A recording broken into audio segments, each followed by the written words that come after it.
Alrighty, we're back. I think this is episode 15 of the podcast, I think so. or maybe episode 14. I think it might be episode 14.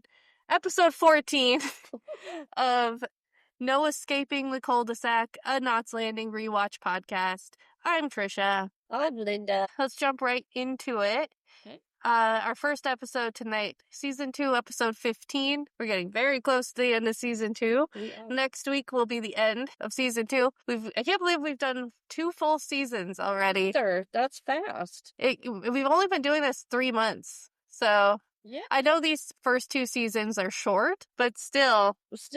Yeah, we did. We went through them pretty fast, it seems. Yeah, and I'm excited. Not that these episodes are terrible or anything, but they're not as good as the show gets, you know? No, so more starts to happen. Yeah. And new characters, and it's just a different show this early on.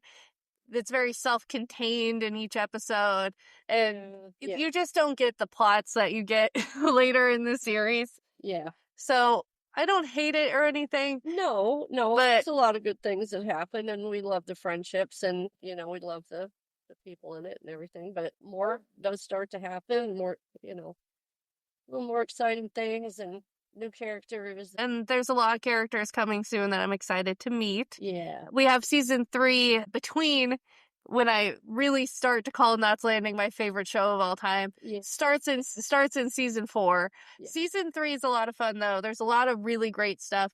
And the season finale of season 2 is really kind of the unofficial starting point of, like, Knots Landing has begun, Yeah. So. Yeah, well put. Yeah. I'm excited for it. Unfortunately, first we have to talk about this episode. Yes, we do. Man of the Hour. This is probably, I mean, other than episodes very, very late in the series, like season 13, season 14, where it kind of starts to go off the rails a little bit. Yeah. This, from the early years, might be my least favorite episode. Yeah. I don't enjoy this one. I think it's written fine. I think that the reactions to everything that happens in this episode are so overblown. Yeah. And so dramatic. Yeah, they kind of hit that with a couple episodes, like we were saying with Val, when she had her surgery. She had her maybe have a colostomy, and how we were saying when we were talking about it, I think it was last week or the week before, they were all acting like she was going to die. Yeah, just kind of all of a sudden. There's just as much drama in this episode over something that's not that big of a deal. I mean, obviously what happens in this episode is a huge deal. Yeah, but it is. We'll go through it piece by piece. Yeah. But this one is so after school special that yes, it's hard to watch just because it's so cheesy. It's so over the top. Anyway, we'll go through it piece by piece. Yeah. It's called Man of the Hour, season 2, episode 15. First, Olivia and her friend, Amy, I guess is his kid's name, are playing in Ginger's front yard, which is weird. That is odd. Like, why are you playing in her yard? Why aren't you playing in your own yard? But anyway, this little friend of Olivia's shows up a few times, and she's very cute. Yeah, but she's in a few different episodes. She'll show up every now and then, but they're cute. Olivia has this cute little scene with her friend. Ginger comes home. Her sister Cindy is visiting another sister. I'm guessing this one is older than Jill? That's what I thought. I thought she's a couple years older than Jill. Like, because I know that Jill was a year younger than Eric. Yeah. I think Cindy might be like a year older than Eric. She's visiting, and Ginger comes home, and she's hanging out with Eric and this other boy that they're friends with in the house. They've got the music blasting and everything. And Olivia has this cute little scene with her friend where she's like, hey, do you want to come over this weekend? Have a sleepover? And Olivia's like, oh, I can't. I'm going to stay with my dad this weekend. And her friend's like, oh, I see mine next weekend.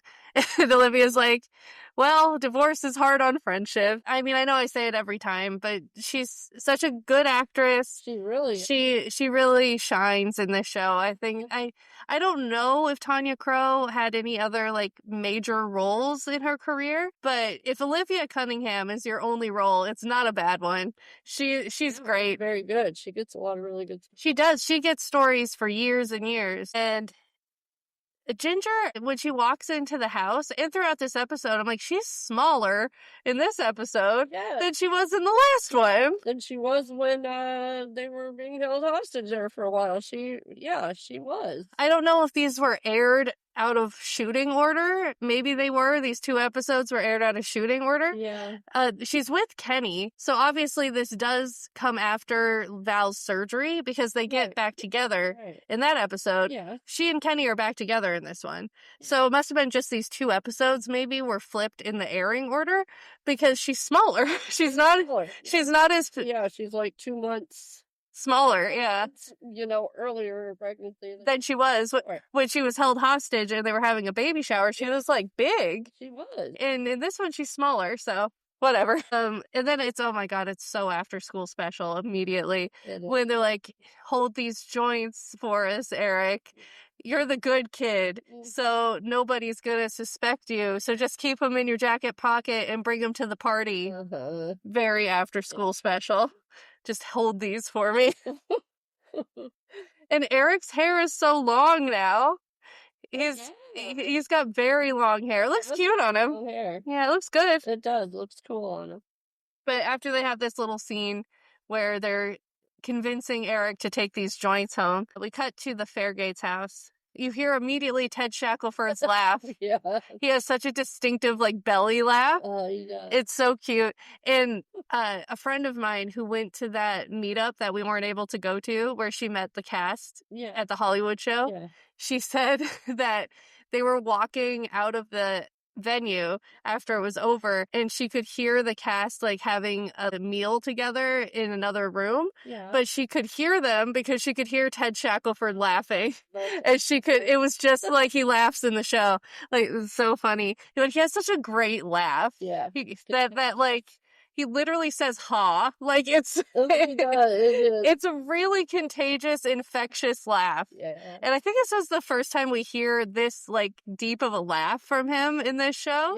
And it's just so distinctive, and it's just fun. It's his real laugh. And then Michael is getting seconds from the kitchen because he's always hungry because of his ADHD. He's always eating. He's expending all this energy, so it needs to come from somewhere. So he's always eating. And he runs up the stairs and he collides with Eric and spills all over the jacket that has the joints in it. This is important for plot reasons. But of course, Eric, the forever sweetheart, is like, oh, that's okay. I might get hungry later. Like he's so sweet. He is. Never gets upset. No. Mad at any of them. Just goes with it. No big deal. So anyway, he takes off the jacket. He's like, oh shit, I have these joints in my pocket. So he quickly takes them out and puts them in his pants. And his mom is taking his jacket and putting on a new one. He's going directly to the party where they asked him to bring these joints. And he leaves. We'll put a pin in all that for just a minute. And then we cut to Abby getting the kids ready to go to Jeff's for the weekend. And he's already acting weird. Like, not to spoil anything that comes later in the next couple episodes, but he is acting weird. He's like, you didn't pack any warm stuff, sweaters and coats, socks and warm shoes. And she's like, well, it's warm outside, but need it. But I guess if you think you're gonna need it, okay, here's some jackets and coats, and like say goodbye to your mom, give her a really good hug and stuff like that. Very strange. Acting really suspicious, like he's not going to bring these kids back.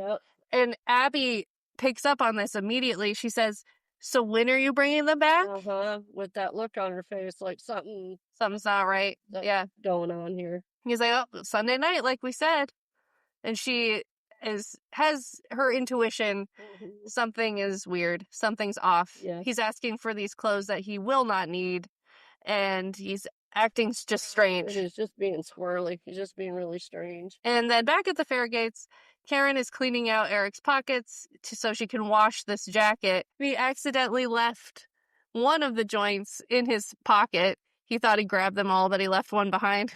And Karen just takes it out of his pocket and has the most reasonable reaction of anyone in this episode. She just goes, uh-oh. Uh-oh. Yeah, uh-oh.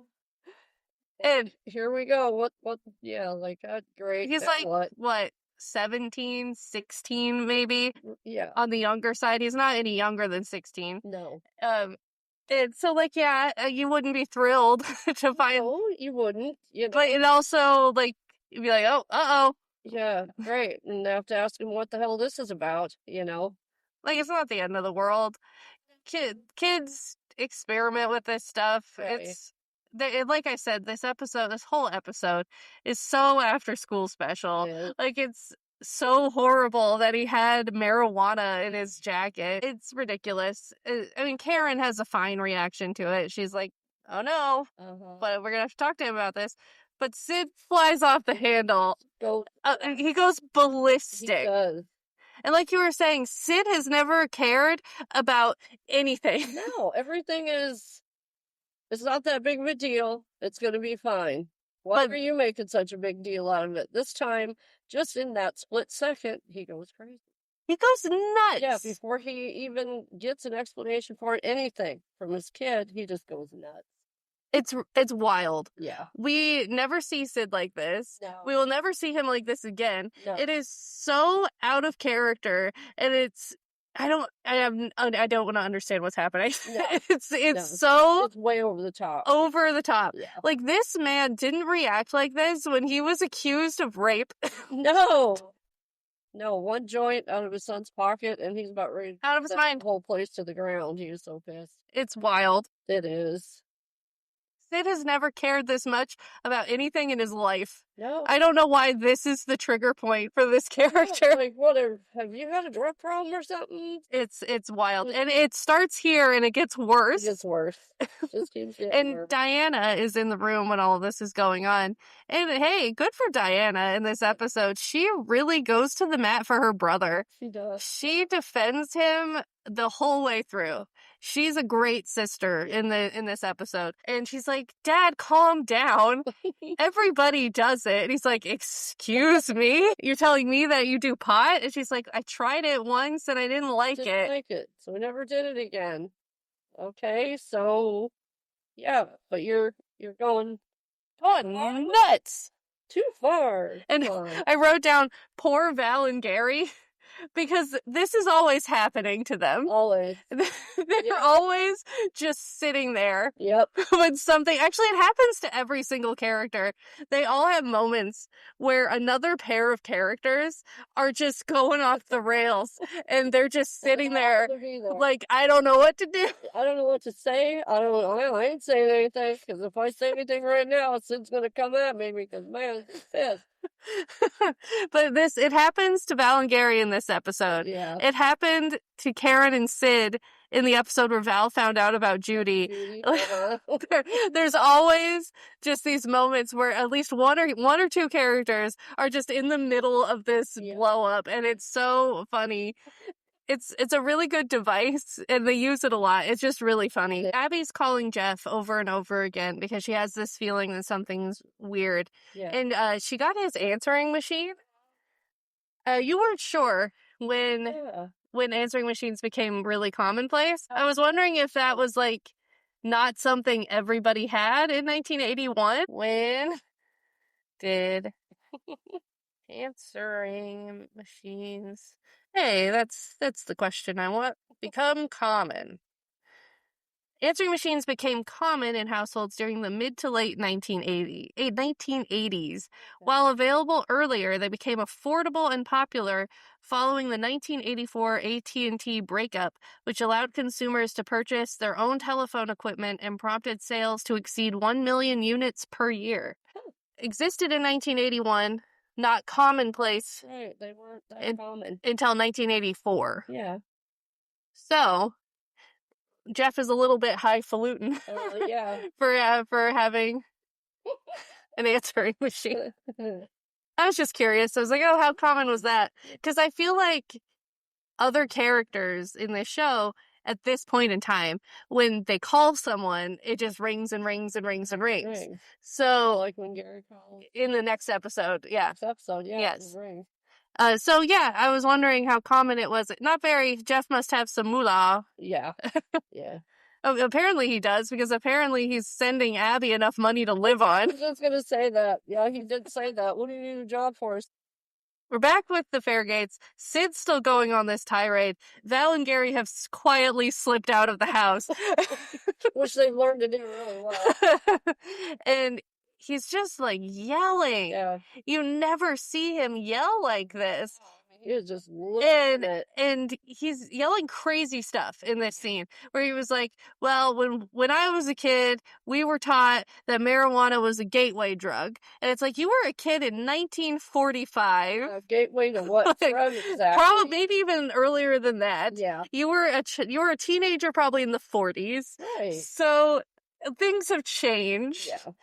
Yeah. I mean, he is. He's just going crazy. And saying all that crazy stuff. And, you know, I mean, a joint in his son's pocket. He's already got him using I know. other hard drugs and, you know, just going off on this weird tangent. It's like nothing else at this point has happened. no. All that's happened up to this point is that he found a joint in his kid's pocket. Yeah. That's all that's happened. Yeah. Aaron says something like letting them make their own mistakes. Mhm. And he's like, well, when he's an adult and he's in charge of his own life, he can light up and shoot up and shoot up. Yeah, come on. Shoot up. Shoot up. Oh my God. Please. Being a little bit dramatic.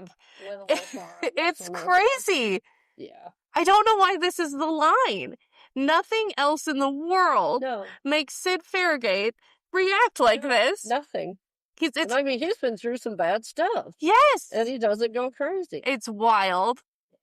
And like we said, he's always telling everyone else, you're making such a big deal out of it. He's making such a big deal out of this. It's crazy. Yeah. But now we're at this party with Eric and Cindy and the other kids. Mm-hmm. And they're smoking these joints. Eric chooses not to. But Cindy, Ginger's little sister, starts acting strange after she smokes this joint. She's saying that she feels like she's on fire and that she's burning up.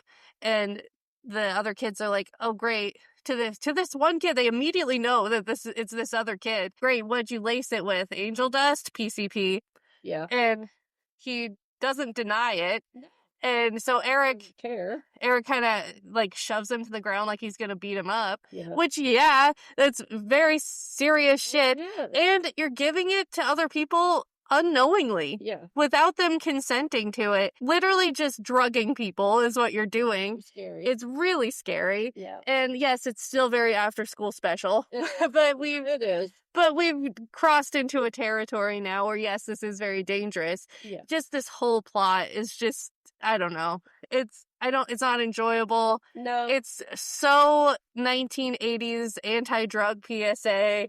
It is. And it's Sid's reaction and the way he deals with it throughout the episode and just not good. But anyway, she's freaking out and she's saying that she's on fire and that she's burning up, and she runs out of the house and Eric runs after her and she runs into the ocean. Like, she just runs into the ocean. Yeah. And so he's trying to find her in the waves, and it's all very scary. Another kid calls Sid and Karen, because obviously Eric didn't, because he's on the beach.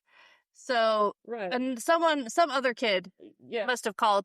The one who laced it is like, no parents, we're gonna get in trouble. We're getting in trouble. Okay, we've gone beyond that point. I mean, come on. And for the occasion of chasing after her son, Karen puts on the ugliest hat I've ever seen. What's funny? It's a hideous hat. It's a terrible looking hat.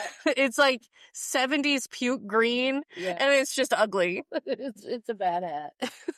But anyway, they encounter Ginger and Kenny as they're leaving the cul-de-sac.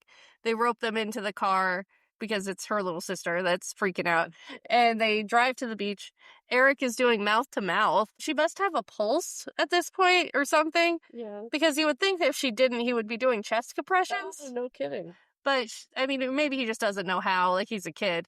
He's doing what he can. He's giving her mouth to mouth. So he's saving her life. So let's make this very clear. He's the one who chased her. He's the one who went in the water. He's the one who pulled her out. Yes. He's the one resuscitating her. Right. He saves her life. Yes. It's very clear that Eric didn't do anything wrong in the first place. No. And he saves this girl's life. This girl's life. And he did not have anything to do with getting the pot for the party or lacing it with the PCP or whatever was in it. Is that what was in it? Yes. He didn't do any of that. He took them. He handed them to him. That was all. That was the end of it. They would have gotten him anyway. They would have, if he hadn't held on to him. They get her to the hospital. She's comatose. The doctor's very nice. He is. Yeah, I like the way they did this. Yeah, he comes out and he's explaining it to them. And he tells Karen and Sid just straight up that Eric is a hero. Yeah. That she would have been dead before they got there if he wasn't breathing for her. He's just very clearly saying that Eric did a great thing and he's a hero and he saved her life.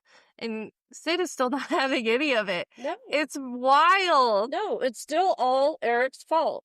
Somehow. Yes, he thinks it's all his kid's fault because he saw a joint in his pocket. Somehow he thinks Eric is the one that bought it, laced it, gave it to her, talked her into smoking it, and then she had to react. Come on, really? That's how you would react if you found that out. The kid didn't do anything. No, yeah, he's acting exactly. He's acting like he's the one that put PCP in these joints, and he is not. He didn't even buy the damn things. Like, it's ridiculous. Yes. And then Karen and Eric have this really lovely scene where he's really upset and he's in bed and he's crying about this. Yeah. And she's being very reassuring to him and telling him that he saved her life and that he's a hero and that what he did was incredibly brave. Yeah. And he says that he can't remember it, that he doesn't remember chasing after her. He doesn't remember jumping in the water. So how could that be brave? It's like, that's incredibly brave. Yeah. Like, that's just running on pure adrenaline. Yeah. If you can't remember it, you were so in the moment, knowing that your one focus was saving this girl's life, that you blocked it all out. Like, that's incredibly brave. It is. My God. And he's so hard on himself. He's a kid. Right. You know? Come on. He's 16, 17 years old. Karen and Eric are very sweet in this scene. Like, she's very reassuring to him. But Sid is just standing in the doorway like a maniac. Yeah. Yep. And they leave, and he doesn't say a word. No, just closes the door. And Karen's like, could you talk to him? Could you look him in the eye, for God's sake? Sid is like, Eric brought those joints to the party. Oh my God. He didn't know. He didn't know that they were laced. No, at this point, Sid doesn't know any of this because he's not even asking his son anything about how he got it or how he brought it to the party. Nothing. No, he doesn't know anything about it. No, doesn't care. He just is assuming that his kid had everything to do with it. And that's why this girl's in a coma. It's nuts. It's just it's absolutely insane the way he's acting. And he has this weird speech to Karen in this scene where, like, you do your best to take care of your kids, and I feel like I've been betrayed by my own son. And it's like, yes, and you feel like you're in a rowboat and you're just rowing as hard as you can and against all the odds and we're like, what kid's done? Right, you have the 3 most well-behaved children in the world. They've done nothing for you to ever feel like you're struggling to get them to behave or do the right. I mean, yes, any of it. Just come on. Diana has gotten drunk a couple times. That's not good. But she's not a bad kid. No. And neither is Eric, and neither is Michael. Least of all Eric. Eric is an angel, by the way. It's close to perfect. And, you know, they do dumb stuff that kids do. Right. It's not like you have these horrible kids who are making your life miserable and you have to, like, row through the rough waters or whatever he says. You found one joint in his pocket and now you've gone through all these horrible, horrible, hard things with your kids. Like, when? Like, never. Never. They are such good kids. Yeah. And, you know, you do have a kid, now that I'm just realizing it right now, that you probably should be this worried about, your oldest kid. When's the last time you even talked to her, by the way? Yeah. But quite a while. it's ridiculous. Like, these three kids Karen and Sid have done such a good job cultivating a relationship with their kids that they come to them, they talk to them about this stuff. They are excellent kids, they get excellent grades, and Sid's acting like they've done the worst thing in the world. Like, Eric, this is the worst possible thing Eric could have ever done to him.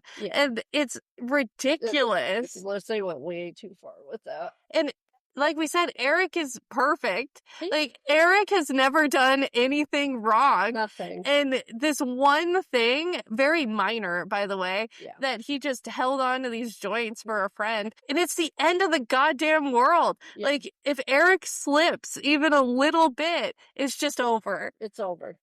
It's over. Yeah, and I mean, and he started acting like that the very second he saw a joint. Yes. In his pocket with no anything, with none of this ever even happening yet, and he went that nuts without even giving the kid a chance. It's wild. Yeah.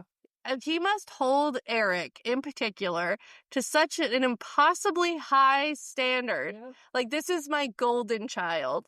This is my kid that's never done anything wrong in his life. So if he does even one thing wrong, it's the end of the world. And this isn't Eric, and this is a betrayal and whatever.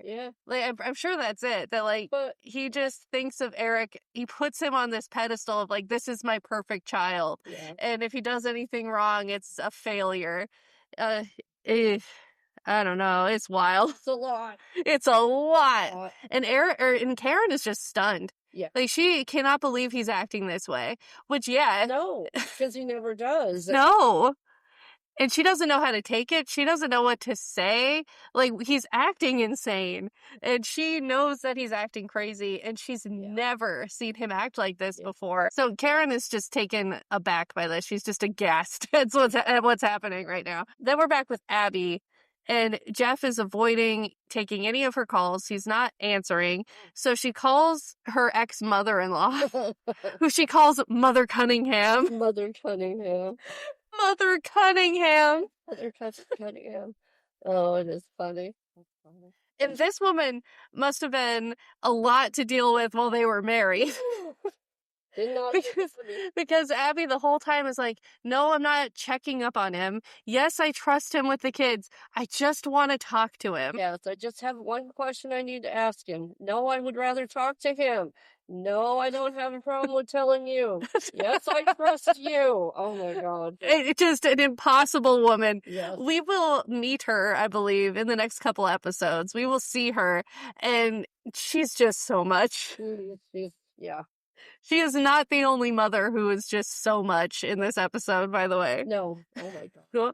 That scene when we talk about that one. Yeah. But she's not getting any information out of Jeff's mother, which it's very clear just from this one-sided conversation that we hear that this is why Jeff is like this. Like, his mother is like a real piece of work. It's a funny scene. This is funny. Abby's monster-in-law here. And the scene is so sad. Karen meets up with Val in the driveway because Val's coming home. And Val has been to the hospital, which is very nice. Like, it's very kind of her, because this doesn't have much to do with her. Like, she knows Ginger. She's friends with Ginger. But it's a kind of a step beyond to actually physically go to the hospital and sit with Ginger there is very kind. I'm just always amazed by how great of a friend Val is. Like, she's an amazing friend. Anyway, Karen is talking to Val about Cindy and how everything's going, and Karen starts to get really upset. And it's kind of the first time you see Karen get this upset, like, in this way, where she's kind of starting to cry. And you don't see Karen like this very often. No. And she's really upset because she doesn't think that Sid and Eric's relationship is ever going to be the same, because Sid is acting this crazy. It's just so sad, because she's like, I've never seen him like this. I can't believe what's happening. I can't believe he won't talk to him. I don't think it's ever going to be the same. And it's just sad. It is very sad. Because Eric didn't do anything. He doesn't even give the poor kid a chance to explain anything to him, and he's not going to go tell him what happened. When you're looking at that coming at you, it's not in a place where he's going to listen to him anyway. No. Mm-mm. And then Diana and Eric have a scene together. I really love this That scene. was good. They very rarely do they give the kids in this family scenes together, just them. Just them. And it's a really nice scene where Diana basically tells him to stand up for himself. Yeah. Tell Dad what happened. And who is it? You didn't do anything wrong, and Dad's not going to stay mad at you, especially if you explain things to him. And poor Eric is like, it's not going to make a difference. Do you see how he looks at me? Yeah. And it's just sad. Heartbreak. It's absolutely heartbreaking. Just him thinking that he's just lost his relationship with his dad is just so sad. And oh my God, and so sad at the end when Diana says, well, you know, Dad loves you. And he's like, yeah, I know that. That's why this hurts so much. Yeah. And, oh, it's just sad. Oh, that goes right to your heart. Poor Eric. Poor Eric. He doesn't deserve this. No, he does not. And Abby goes to talk to Richard. He and Laura are like painting the trim on the outside of their house.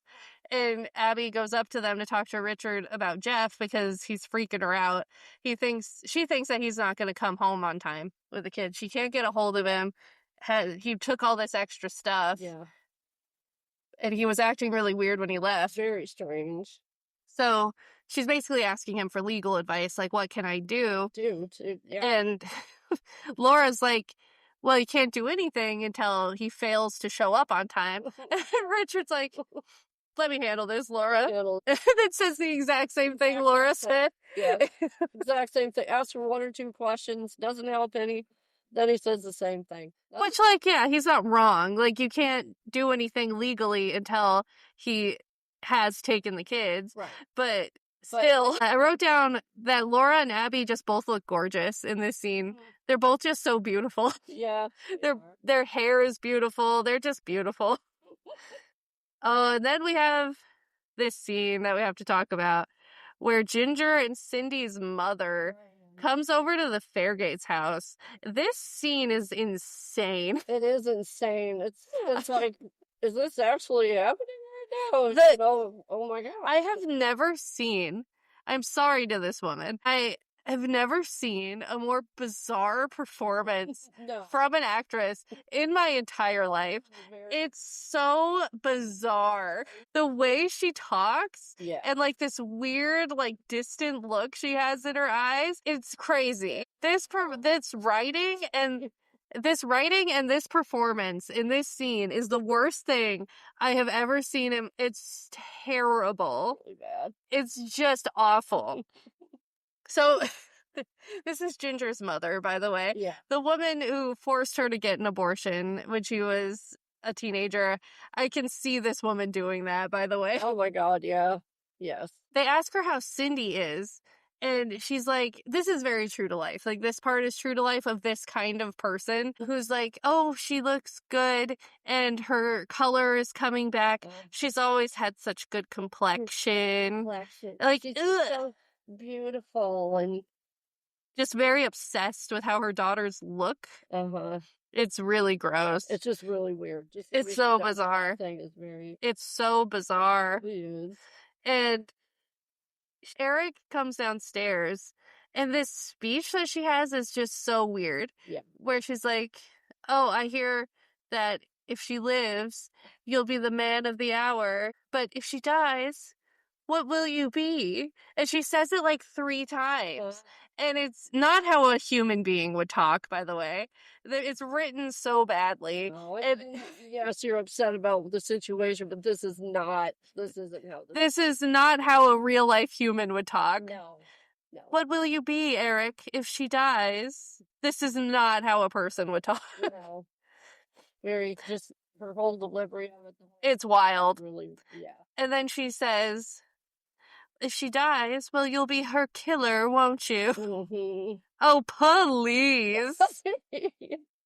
Yeah, he'll be her killer. He really killed her. He's the one who laced the shit. And he didn't do anything. And Sid especially is not standing up for him. No. Karen, like, half-heartedly tries to. She could have tried harder. But, like, Eric's taking this to heart, and he thinks it's his fault. Yeah. And That's how Sid amazing he is. is like, all well. I don't care if he feels that way. Yeah. Oh, well. He didn't do anything. You know, and he should feel bad. He does need to deal with this and just everything else he says. It's just awful. He tells Karen not to patronize him. Yeah. It's like Sid is the world heavyweight champion of patronizing. Well put. Yes, he is. He is the most condescending, high and mighty, Yep. holier than thou person Yes. ever. A jackass. Yeah. I know. I was trying to think of an insult and I couldn't think of one. Yeah. Just, he loves to talk down to people. Yeah. It's his number one favorite pastime. Yes, it is. Anytime anybody gets upset or worked up about something that's understandably upsetting, he does his little laugh and his condescending little smile and tells them they're being ridiculous. And however way he says it, you're making too much out of this. It's going to be fine. You're babying him too much. Blah blah blah. Yeah. Oh my God. Does that to her. And good for Karen in this scene. She says, to hell with your simple view of what's right and what's wrong. That was good. And screw you and screw your worldview. Nothing else in the world right now matters more than what's going on with our child. Yeah. And he's like, I don't care. I don't care. He did what he did. Which is nothing, by the way. It's nothing. Like He didn't do anything. No. And like you said, I don't know if I were Karen, if I wouldn't have just kicked him out of my house. Yeah. Like, that's my kid, and you are not going to talk about or to my kid like Exactly. that. He's acting crazy. And Ginger is sitting with Cindy, and she wakes up, and she says, I'm thirsty. So she's fine. She's going to be fine, which is good.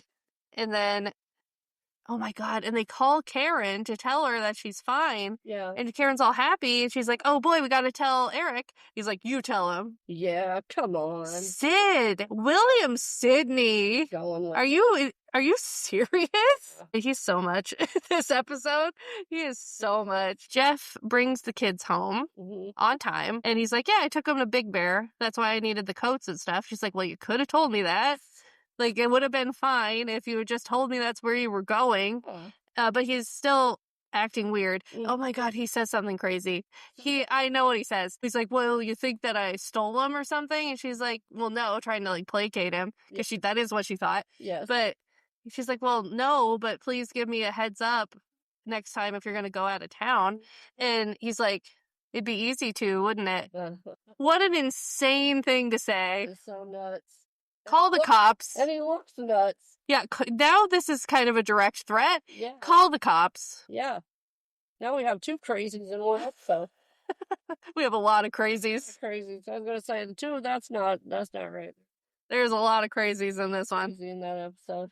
And the last thing that happens is Kenny comes over to talk to the Fairgates, and he's saying that Cindy's going to be fine. And then you know what? Kenny in this episode, he gets his flowers for this scene. He really does. Because he tells them that, you met her. Their mother is suffocating. And there's so many rules and ways they have to be when they're at home that they come to visit us all the time because they just need to get out of that house. Yeah. They have this terrible upbringing. And Diana is like, well, at least it's not that way here, Dad. Yeah. That was good. Yep. And Sid and Eric hug at the end. That's not enough. That's not enough. You treated him like shit, and he was going through hell, and his dad wasn't there for him. So no, that's not good enough. That's not enough. It better been followed by a big apology. One hell of an apology. For, apologizing for a very long time after that. Not good. Because I feel like if she hadn't gotten better, that Sid would never have forgiven him. For what? Nothing. Yeah. But Sid would not have let go of this if she had died, even though he had nothing to do with it. Yeah. It's so frustrating. This episode is so much.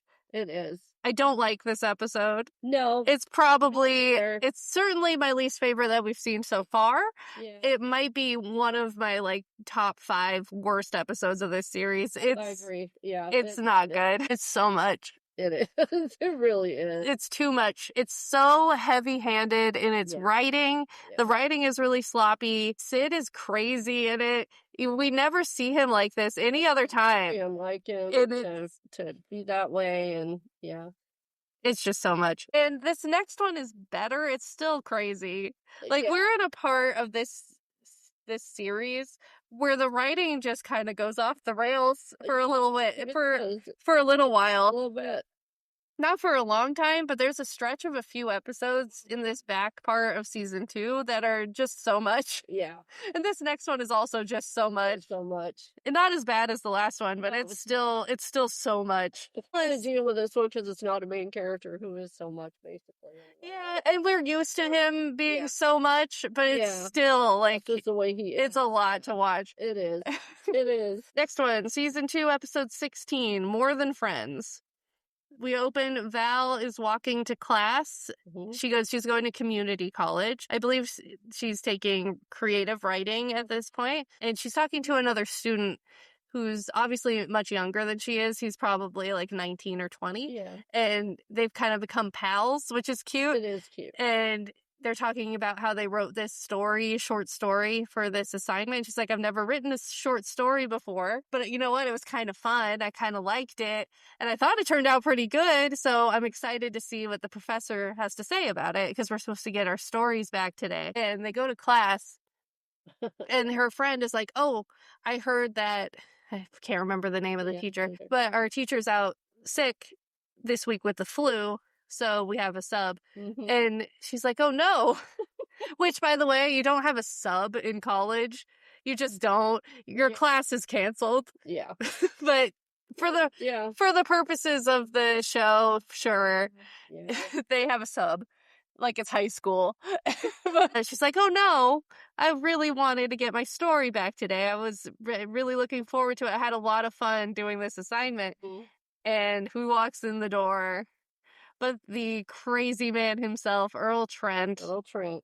He is the substitute teacher for today in Val's class. And I wrote down, Earl loves himself. Oh. He loves himself. So, yes, he does. He says, I'm the only writer in Southern California who's written anything more creative than a license plate. Please. Southern California? Really? Friggin' Hollywood? Yeah. Really? Wow. Okay. Yes, you're the only one they could find. Yeah. Come on, Earl. Yeah. If he calls, by the way, he's talking about this assignment that they all did, and how bad they all did, and how pretentious they were. And it's like, coming from you? From you? Yeah. The most pretentious man on earth? Puts on more airs than anything I've ever seen? Like, are you joking? Have you seen the way you talk? Yeah. Oh my god. Yeah. And the look on Val's face. This is so mean. This is so mean. He's saying that, one person's work stood out above the rest. And he pulls out Val's story and says her name. Everyone knows this is hers.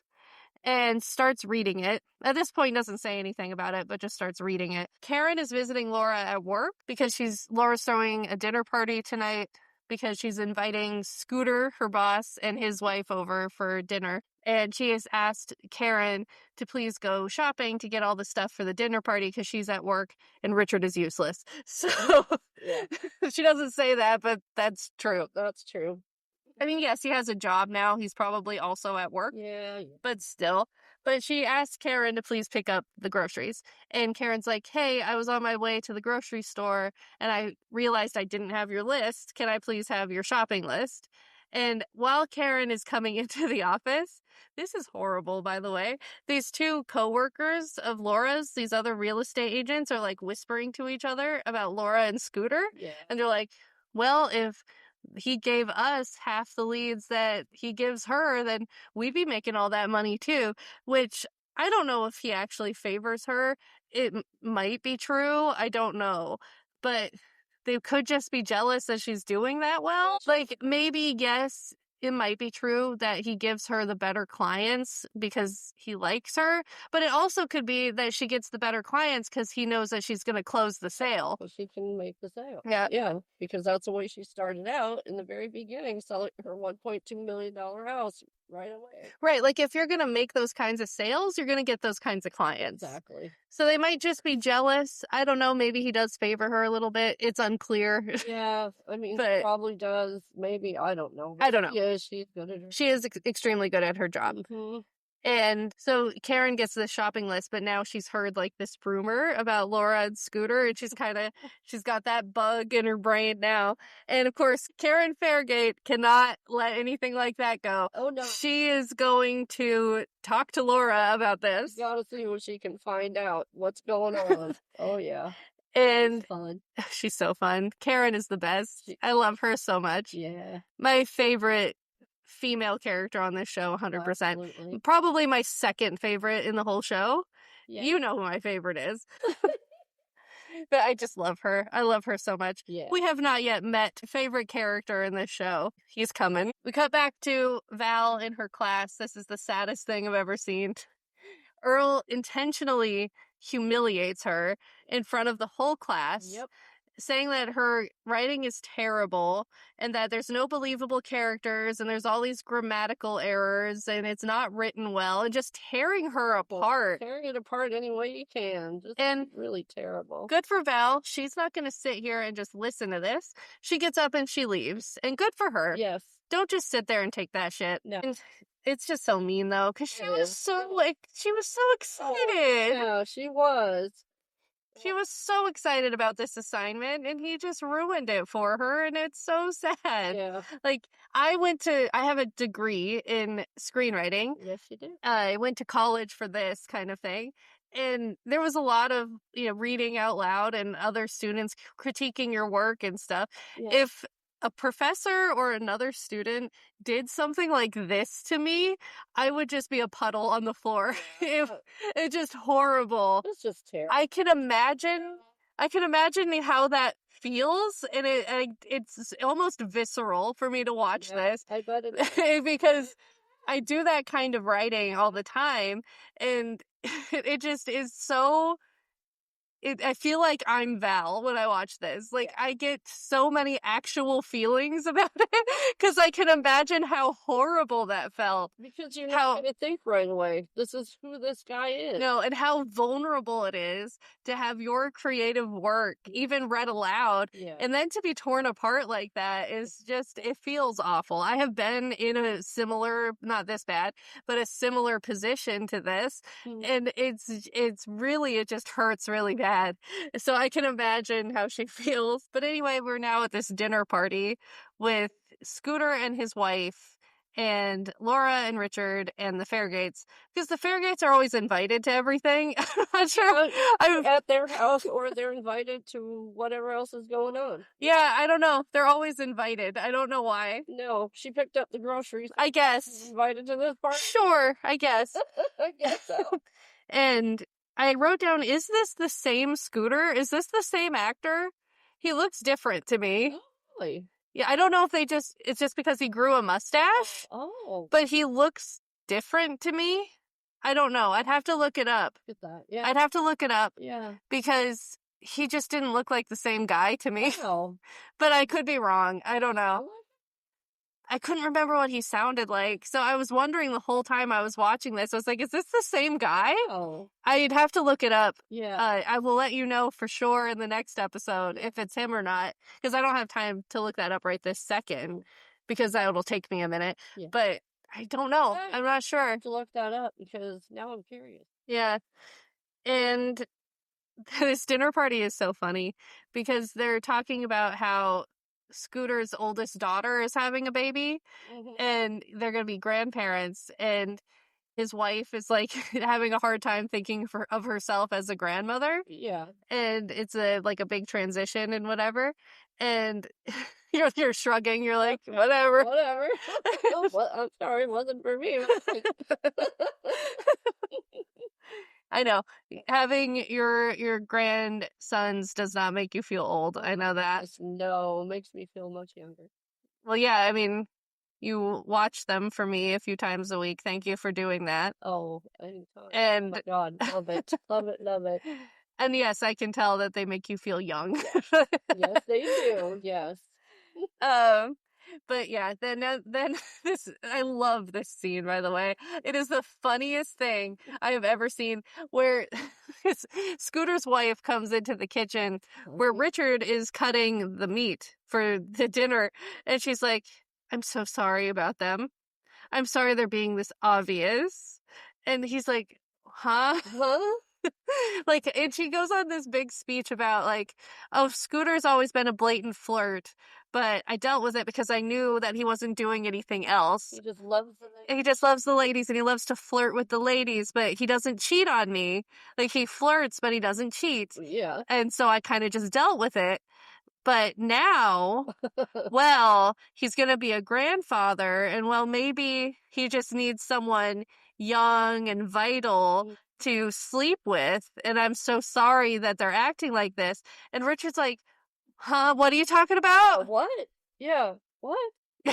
It's Like, so I didn't funny. get any of that from that. What the hell What are you talking about? And and she's like, well, I know that's why you came in here. I came in here to cut the meat. Nice. Yeah. It's Wow. so funny. It is really. It is hilarious. Yes, because Richard doesn't have a clue Well, like you said, coming from. like you said, he doesn't pay attention to Laura anyway. So yeah, he's not paying attention to what she's doing at work or like all the time that Anytime. how she behaves around Scooter. Well, yeah, exactly. This isn't clean. That's the only time he ever pays attention to where she is. So he's just looking at her and he says, "What?" It's so funny. It is funny. And she's like, well, you're dealing with this much better than I am. And he's like, huh? And she leaves and he's just kind of left in the kitchen by himself. Like, what was that? Yeah, what the hell just happened here? But she does get in his head about it. Yeah, she does.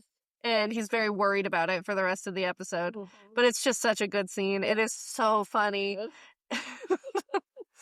And Earl is like stalking Val in the library. Yeah. And he walks up to her while she's working. And he's like, well, why are you still here? It's getting late. She's like, well, I had like some stuff I had to do. I have another assignment. He's talking to her about her writing. And like, he thinks that she has real talent and he wants to help her like cultivate her talent. Yeah. And she's like, that's how you talk to somebody who has talent? Yeah, you just tore me. Like, you tore me to shreds. Like, don't lie to me. And he's like, no, I am not lying. I was trying to give you like tough love. Yeah. Like, I was trying to encourage you because you're more promising than all the other students. And she's like, this is bullshit.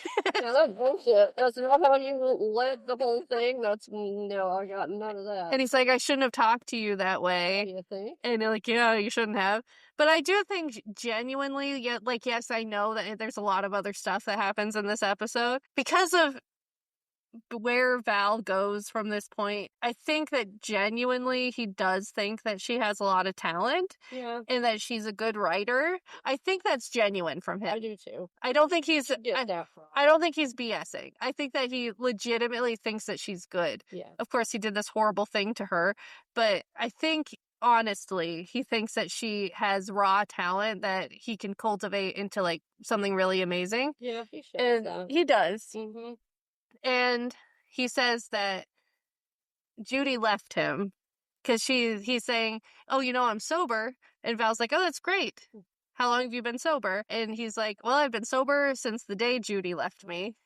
And I think that should tell him a lot right there. Yeah. If he got sober right when she left him, I think maybe the marriage was the problem. Yes. And they hated each other like... Oh, they hated each other. Whether he was drunk or sober. No. They were tearing each other. Oh, they hated each other. Just despised each other. Yes. And he's like acting all upset.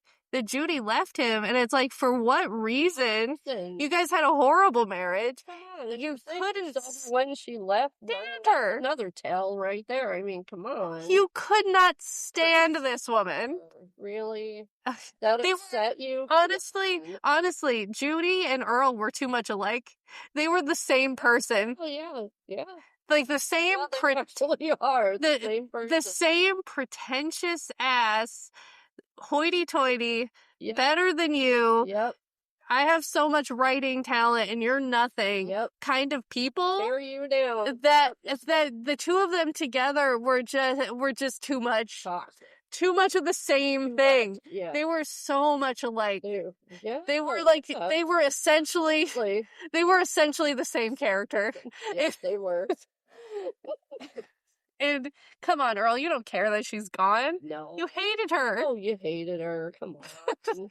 But Val goes home and she tells Gary what happened, and he's kind of upset about it. And he's like, well, just stay away from him. Which, yeah, that's fine advice. Like, yeah, just stay away from him. Don't talk to him. If you don't want to go back to class until your teacher comes back, then don't go back. Yeah. And kind of leaves it at that. And that's fair. Yeah. Just don't talk to him. Just don't talk to him. But like you said, because she's getting all handsy with Gary in this scene. Yes. Seeing Earl would bring back all those feelings. Just bring him all right. Of him cheating on her with Judy. Yep. You would not be touching him. You would not be cuddling up to him. No. Like, oh yeah, now I'm like, feel like I'm back there again. Yeah. Oh no, like, why did this have to come back up when we were kind of getting past it? Yep, and then I had to see him, and now it's all coming back, and the last thing I would do would be cuddling up to him. No way. Richard is, I can't remember what he's doing in this scene, but he's starting to worry. Oh yeah, that's right, he goes to the office, and Laura is there with Scooter, and they're kind of joking around with each other, and Scooter kisses her, which is wild. Yeah. Like, he doesn't seem to care that Richard saw it, so I don't think he meant it in, like, a romantic way. Right. But it's still a crazy thing to do. Yes, it is. To your subordinate, by the way. Yes. The person who works under you in your job. Kissing her is crazy. Yeah. It's crazy. She could have got very upset about that, but... I don't know. You know, but that's not what was meant by the kiss. No, but it's still highly inappropriate. And Richard's there to pick her up to go to dinner, I guess. Yeah. And he sees them just kind of acting close, like they're close, and it bothers him. Yeah, now that the wife got in his head. And I wrote, Richard, how the tables turned. Yes. Because, come on, dude. Yeah, come on. You right in front of your wife doing everything you've done. You deserve it. I mean, come on. Yes. Like I said, we were watching it. Laura can have one affair as a treat. Not that she's having an affair with Scooter, because she's not. She's not. But she can have one as a treat. She was. And Karen essentially says that. We'll get to that scene, but it's very funny. It is. It's good.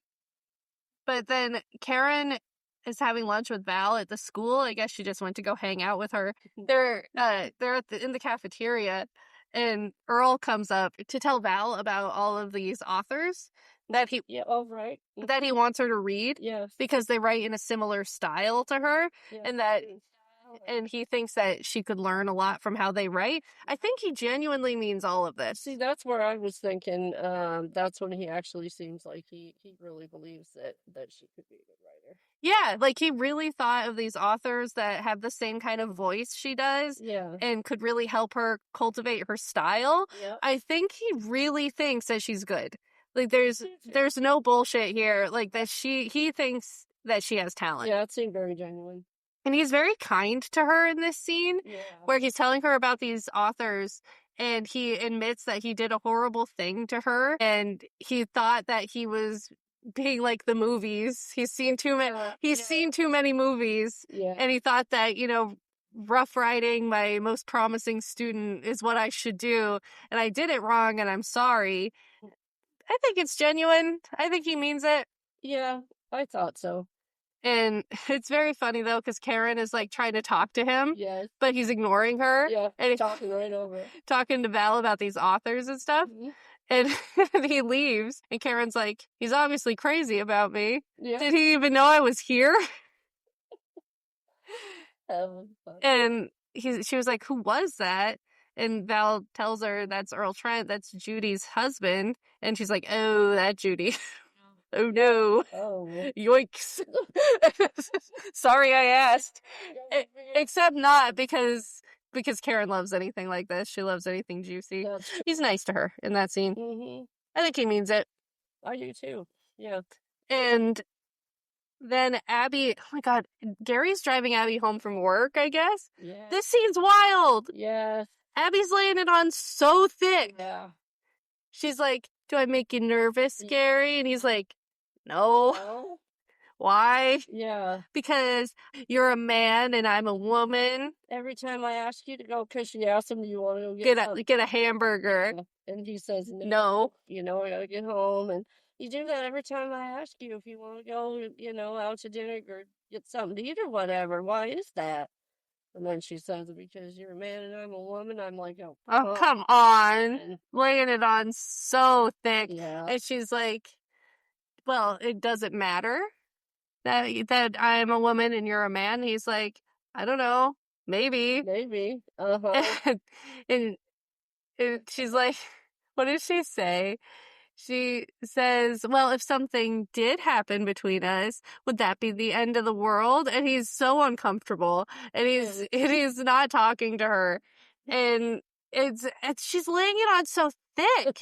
You cannot come on this strong out of the gate, Abby. No. Like, you're coming on so strong. Like, oh, he slept with Judy, so I can say whatever to him. Yeah. But why isn't he coming after me? I gotta get a little bit stronger then. I gotta let him know. It's wild.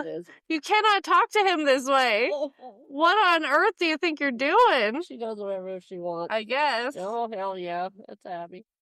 And then there's the scene that I was talking about between Karen and Sid. I'm so mad at Sid. I can't even look at him anymore. I'm so mad at him. Fun with this? Yeah.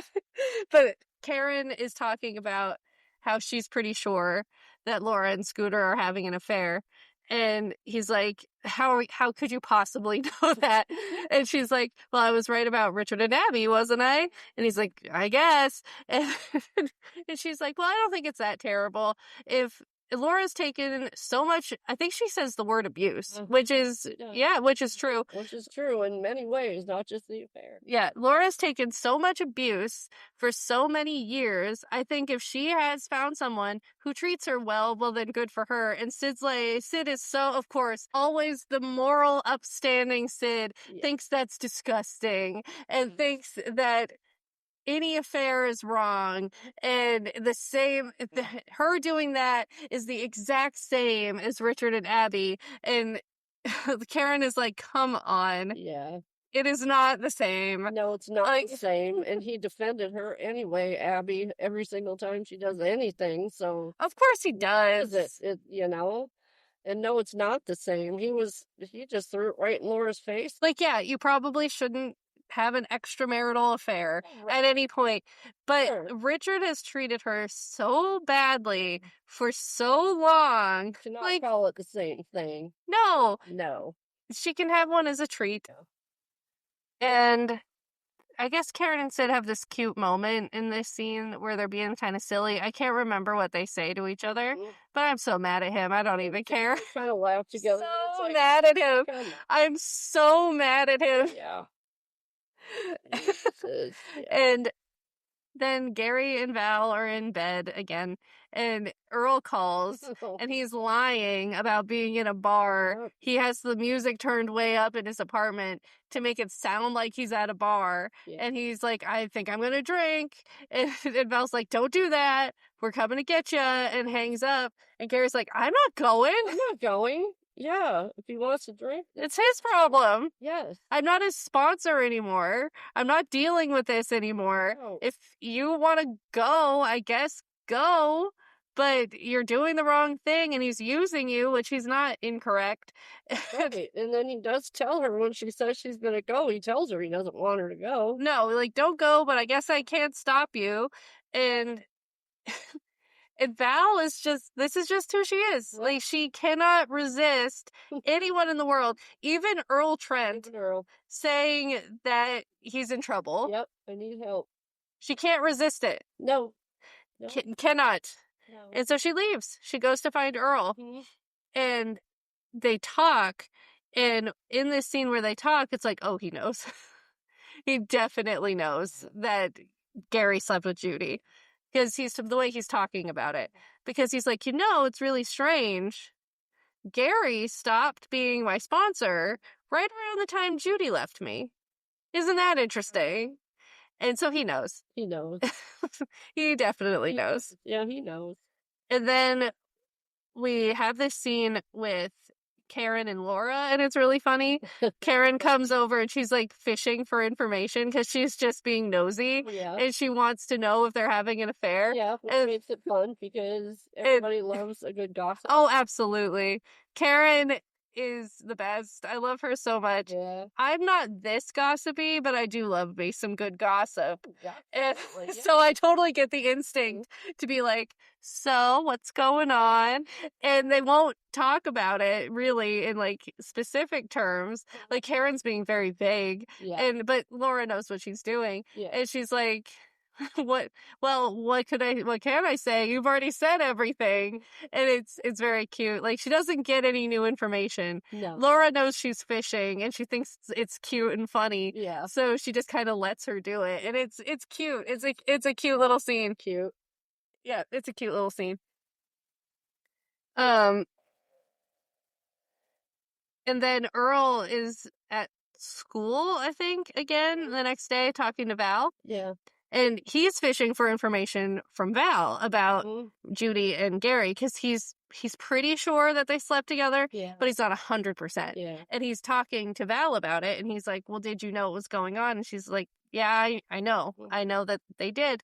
And he's, at this point, formulating a plan to get her alone, which is scary. It is very scary. Because he invites her over to his apartment to work on her story, and this is a ruse, and it's scary. It's scary. It's like, Val, wake up. She's got to have some anger and some issues about Gary and Judy. Go meet them at his place. If you want to meet him, you want to talk about your writing, go to a public place. Yeah. But she agrees to go, and then we have this scene with Richard and Laura where he's like, I got us reservations at this restaurant. They're really... How often do these people go out to eat, by the way? Just constantly. Just all the time. Okay. This is the second time in this episode. This has to be the second time this week. Yeah. Okay. In a few days. Yeah. And he's like, I got us reservations at this restaurant, and they're really hard to get. And he's like, Laura's like, I told you I have a business dinner tonight. And she kind of lays into him about, just because you can't be friends with a woman without sex being involved doesn't mean I can't be friends with Scooter. And this isn't, I'm me and you're you. And you, just because this is what you would do, it's not what I would do. That we are not you and Abby. We are me and Scooter. So just leave it alone. And he throws the carrots on the counter and he goes, all you had to do was say no. He's so funny. I thought he's funny.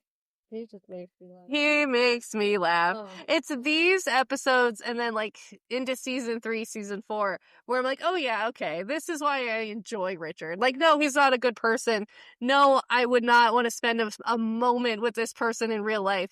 But he is so funny. He is funny. You would in a certain way want to hang out with him a little bit. You wouldn't want to be his wife or his best friend, but to see him at a dinner party. Sure. What? Funny. Yeah, he's very funny. Keeps it interesting. But I wrote down later, Richard is capable of being friends with a woman. He's friends with Karen. So he's afraid of her. He is terrified of her.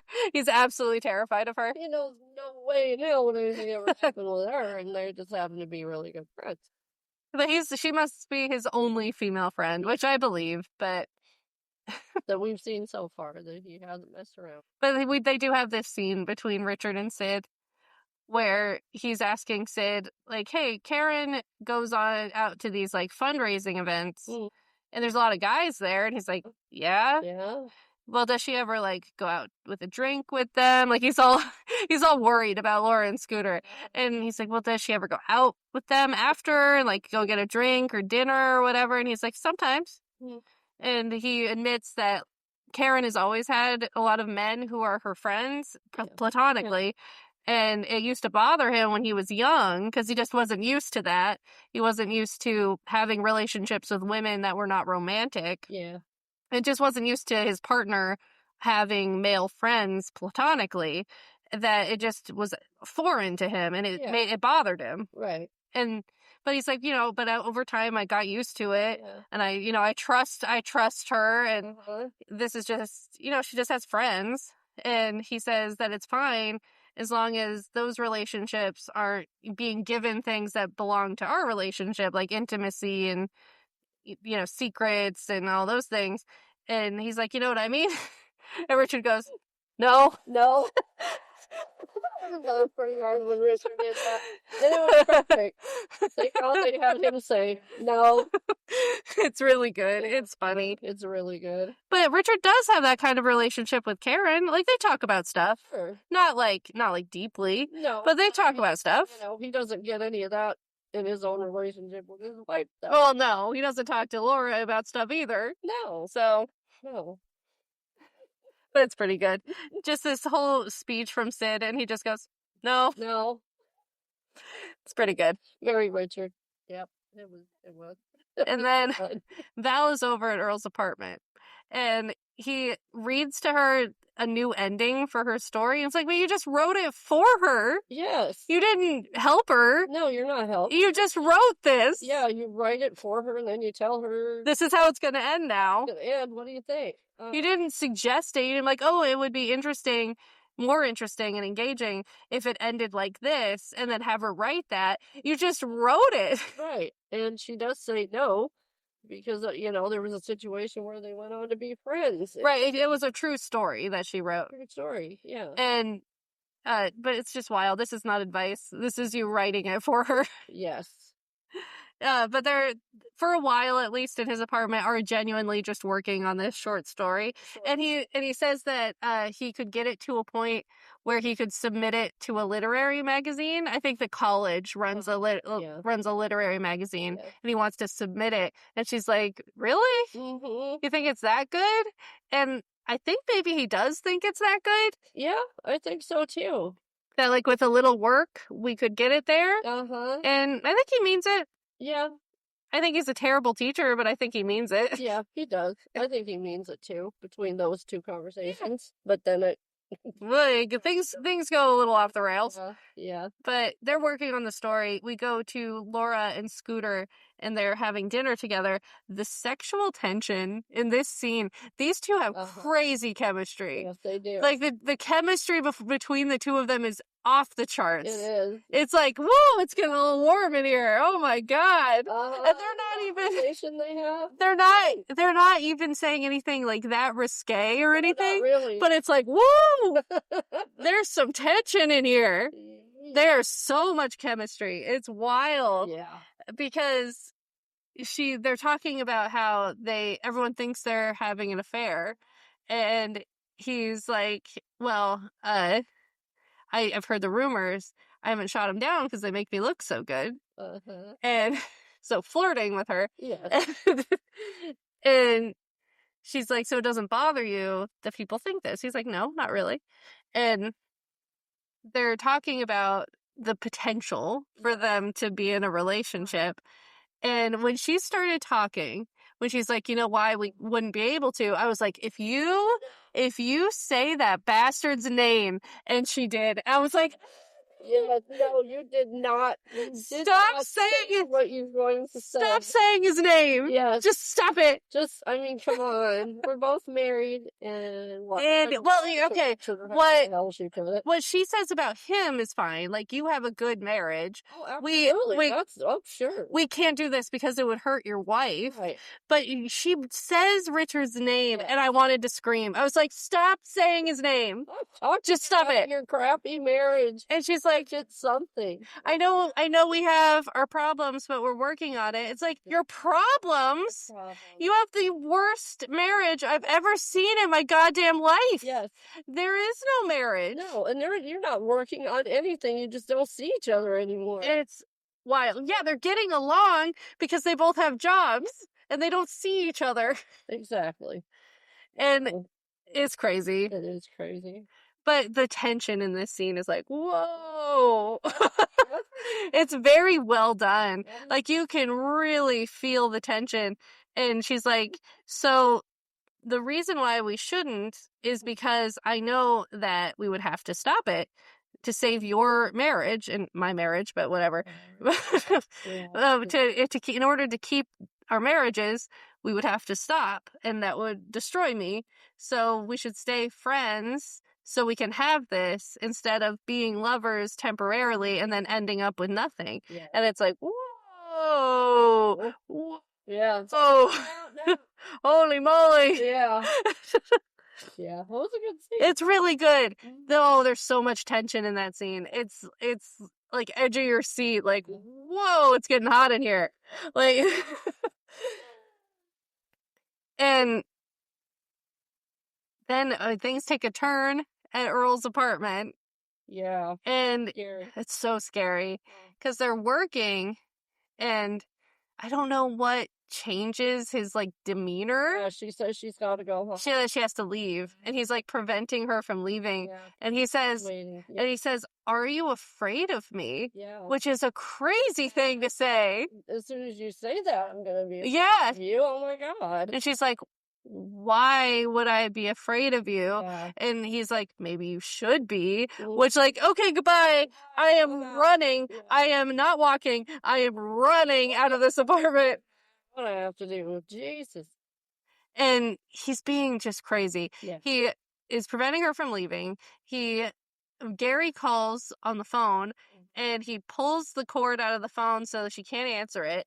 And he's just being terrifying. Yeah. And excuse me. And what he's doing is assault. He grabs her, and he's like, "Don't you like me?" and stuff like that. And she's like, "I thought we were friends." And he says, "I thought we were friends." Yeah. And she says, "We are friends, so why are you doing this to me?" And it's just scary. It's scary. Yeah. It's terrifying. Like, he's holding on to her, and oh my God. And it's just horrible. She says, like, "You won't force me to, will you?" And he's like, "I don't want to." I don't want to. Yeah. Oh, it's scary. Yeah. Doesn't he bring up after something to do with Gary and? Yeah, and she's like, "What? I don't want to hurt you," and stuff. And she's like, "Well, then why?"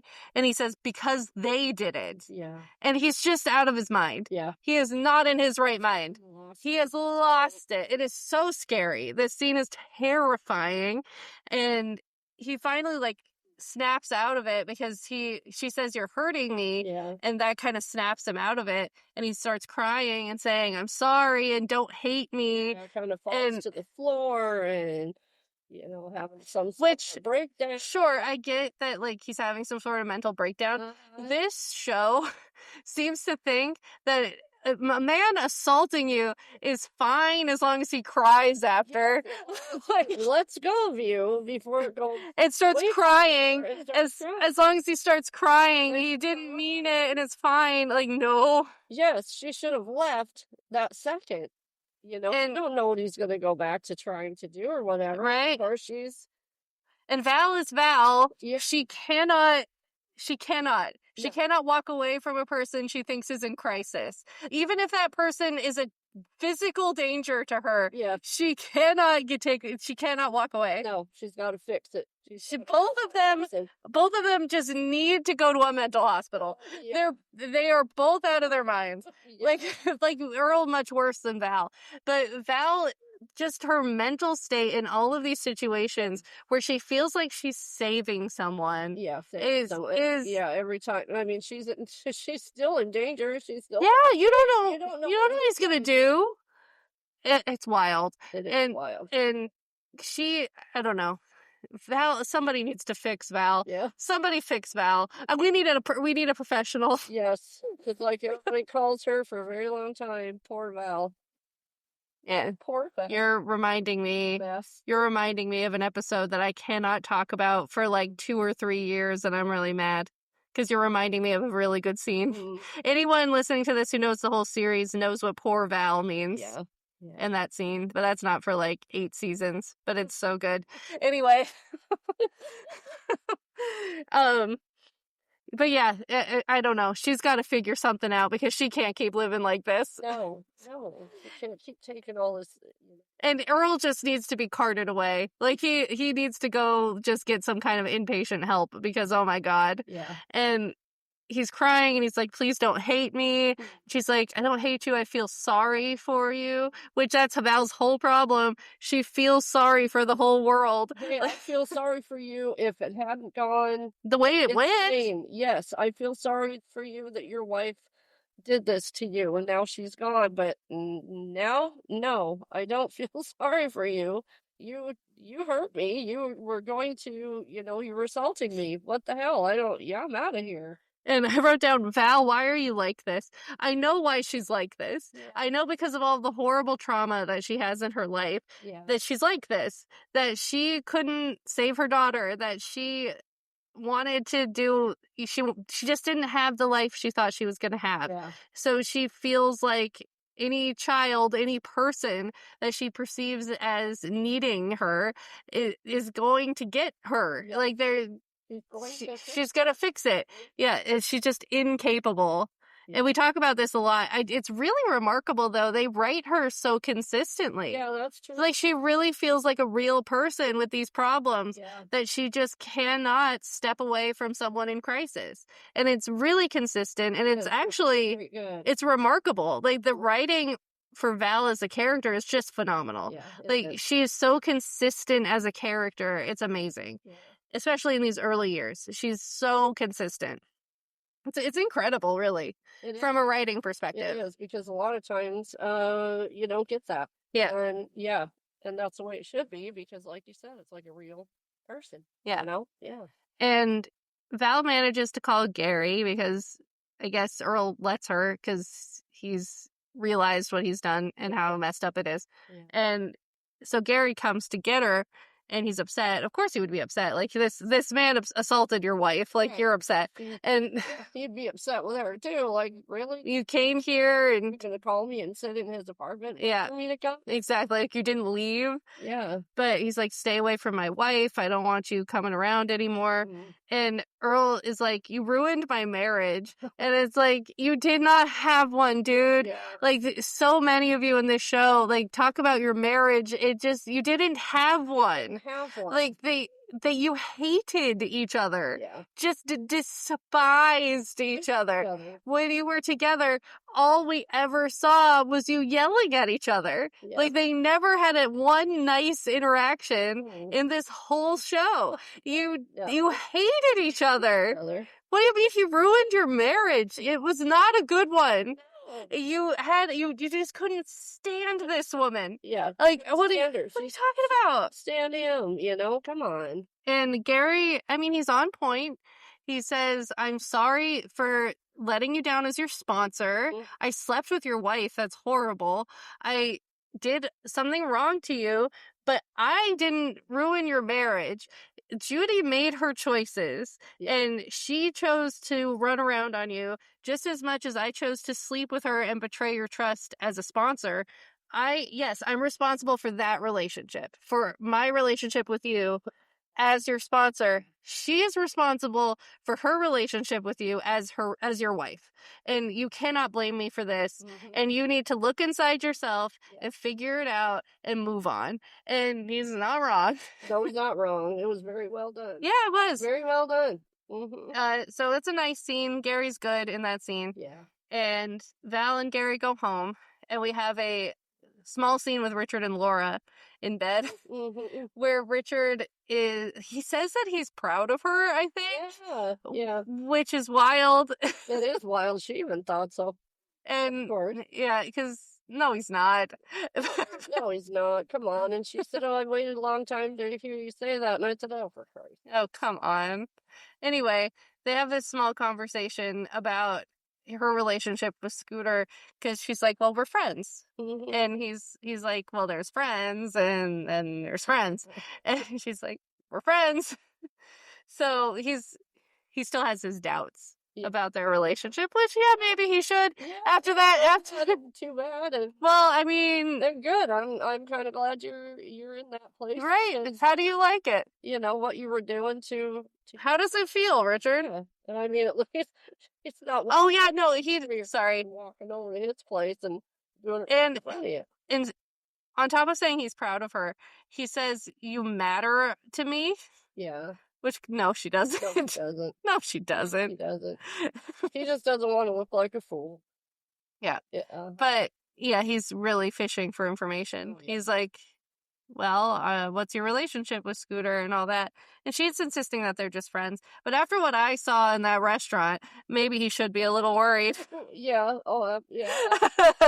Oh, yeah. There's definitely something. There's something. There's something there, all right. But yeah, there's just a short little scene between the two of them. And then we end on Gary and Val, and they make me want to barf. I hate the two of these together. The two of them together, I should say. I hate the two of them together at this point.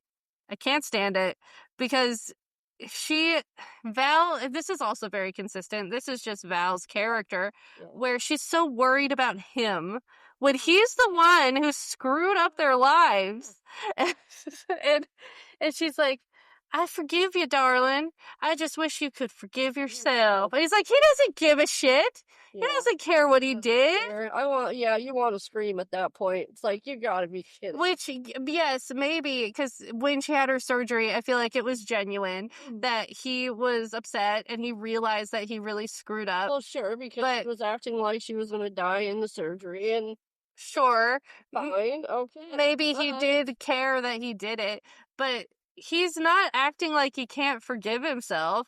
He's pretty much acting normal, honestly. Yeah, He's moved on. Yeah. You know? And I don't know. Val is so concerned about him all the time, Fine. and it drives me nuts. Like, you should be concerned about yourself. Yeah. You were just assaulted, by the way. Yeah. Someone that you thought you were becoming friends with and you thought was going to help you out with something you were interested in assaulted you. And you should be worried about that, and you should be upset about that, and you should be upset that you were put in that position because of what he did, and instead of worrying about him all the time. Like, oh, you know, she doesn't want him feeling bad and feeling bad about himself and blah, blah, blah. It's like, really? Yes, he should for a very long time. oy. Not good. Anyway, that's the end of More Than Friends. Yeah. So called because I think Laura says it to Scooter that they could be more than friends. Yeah. And there's a lot of stuff I really like in that episode. Any final thoughts about that one? No, I think we covered it pretty good. Yeah, there's some really good moments in that one. Yeah. Thank God we ring the bell. We will never, ever, ever see Judy or Earl Trent ever again. Hooray! They're gone. Goodbye. We will never see their asses again. No. They're gone. They're gone. Thank God. They're gone. We're done. Yes. Wow. But yeah, there's some really good stuff in that one. Good. Yeah. I like a lot of the Richard stuff is great in that one. Yeah. I really like Laura and Richard's storyline in that one, which it's the first time in a long time I've really enjoyed the two of them being on the show, which is good. Yeah, because there wasn't a lot of the same thing. You know, it was kind of just in short little scenes where, you know, him, like... He's not acting the way he was acting like 4 or 5 episodes ago, so it's tolerable. Yeah. And he actually was funny in this one. He was very funny. And I'm glad Earl is gone, But it is the beginning of Val discovering that she really loves to write, which, not to spoil anything, is a huge part of her character, that she loves to write. Yeah. So it's the beginning of that, which is really fun to see because it's pretty early on in the series, and she sticks with that, and she really loves to write. Yeah. So it was nice to see the beginnings of that, and that's another reason why I know Earl was genuine, saying that she was good, because it's part of her character that she's good, that she's a good writer. But yeah, really nice to see the beginnings of that. Parts of this episode I could do without, but on the whole, not a bad one. I liked it. Not terrible, just, yeah. Yeah. All right. Moments in it. So, our moment of the week. Please choose. I liked Sid and Richard's conversation. God, it's funny. It was funny. I really enjoyed that. Those two, that was good. I love the no. Yeah, you know what I mean? Yeah. No. You know what I mean? No.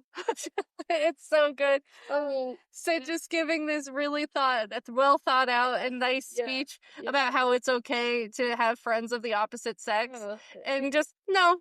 No. It's good. You know what I mean? No. It was very good. It was funny. I think I will choose Laura and Scooter in the restaurant. Oh, it was tense. That was good. It was tense. It was very tense. I was like, oh my god. Oh my god. Yeah, they're good together. They are. And together. we do see, I think Scooter's in the show for a while. I think a couple more seasons we see Scooter. So it's fun. It is fun. Those two are fun. They're very good together. All right. Okay, what's next week? Well, I know exactly what is next week. We are finishing season 2 next week. Yeah. I'm very excited. Yeah, me too. All right, let me pull up the actual descriptions here. Yeah. No point. Right. I'm going to read them carefully. I have editorialized myself before where I'm like, I can't say that out loud. Yeah. Yep, I know, me too. All right. Season 2, episode 17, Designs. JR is back in Knots Landing to patent Sid's new car engine design, but Sid is not interested. JR episode. Love JR episode. I don't remember this one too well. I don't remember exactly what he does in this episode. Yeah, me either. Not a lot of detail. No, not for. You see him, we'll remember. Yeah, as soon as I watch this one, I'm sure I'll remember it because I've seen the end of season 2 because it's so good. Because the finale, the one after this, is so good that I have seen these couple of episodes a few times at least. Yeah. So I'm sure I'll remember it when I see it. Yeah. And then the season 2 finale, season 2, episode 18, Squeeze Play. Such a good episode. It's up there. I would say, I was thinking, because I knew this one was coming, and I was thinking, how would I rank all of the season finales of Knots Landing? This one is top 5 for sure, maybe top 3. Yeah. It is so good. Very good. Nothing will ever be better than season 6. I'm so excited for that finale. Yeah. But this one is good. This one is. It's really good. This is the description is, Abby's ex-husband Jeff kidnaps their children, Olivia and Brian. We have been telegraphing this. We knew this was coming. The Orchid Cab Company come back, the company that Gary made the deal with for the stolen parts, come back to haunt Gary and Sid, who seek help from the FBI.